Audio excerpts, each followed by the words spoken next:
Hey guys, welcome on into today's video where we're going to be discussing why things are looking so monumentally terrible for the Republicans as we head closer to the midterm elections in 2018. Right now, we can see the generic congressional ballot has Democrats up by right around 7.5 percentage points. I actually expect this lead to continue to increase for the Democrats because right now we're going through this family separation issue down at our border, and it's extremely unpopular amongst the American people, and that's only going to have a carryover negative impact, or likely so, on the Republicans. So we're going to touch on the policy decisions that the Republicans have been making, how unpopular they have been, and why that just makes things so much more difficult as we head towards these midterm elections. So I got a graph here from the Washington Post. It's a little bit blurry, but you can see here at the top of the graph, and as we work our way back, it shows the net support for bills.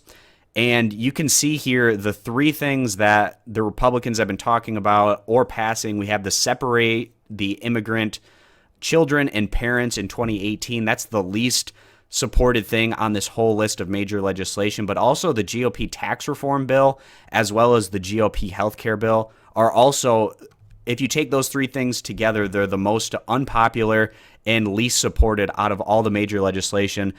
Going all the way back to the year 1990, we can see things on here like the Affordable Care Act, the stimulus bill, the Dodd-Frank Act, the Bush tax cuts, assault weapons ban, the Brady bill, the Clean Air Act, and all of these things. When just looking at net support for a bill, and the Republicans are just getting crushed right now in terms of the sentiment of the people. And of course, with the people casting their ballots, they're likely not going to show favorable with the GOP that's passing these things that are very unpopular. But we're also going to touch on a couple of other things that are really working against the Republicans. So one is the American people want universal background checks for gun purchases. You can see here the support of that is overwhelming. It's usually in about the upper 80s to 90% range.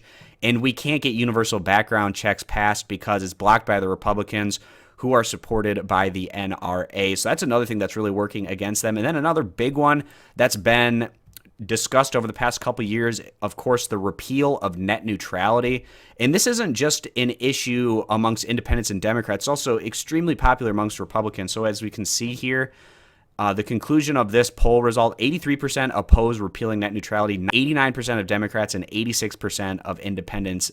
We don't have a representative democracy in this country when 83% of people as a whole are saying, no, we don't want net neutrality repealed, and then it gets repealed anyways. And that's another thing that's playing against the Republicans right now. So we look at some of these major outcomes, these bills that the Republicans have been passing, or things that they haven't been allowing, like universal background check on guns, and you get a situation where there's just a lot of negative sentiment towards Republicans as a whole.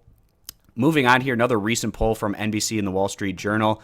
We can see the interest level at the highest percentage. You have 63% of Democrats compared to 47% of Republicans that had themselves expressing the highest level of interest in these midterm elections. And we can see that play over in the numbers. I have the special elections from this past year up, and you can see that the Democratic swing in all of these special elections have been quite significant in comparison to the leanings of these particular areas that have been voting. So that's just an area where we're seeing the data of interest level in voting playing out and actually happening as we look at the results here in these special elections between Democrats and Republicans. So all of it is shaping up to be what looks like a pretty significant blue wave election in 2018. We might even be underestimating it a little bit as we continue to head closer to this point in time. So thanks guys for stopping on in. If you're interested in getting more of this content, you can click that subscribe button and check out all of our political videos over on our YouTube channel. Thanks for stopping on in. We hope to see you back here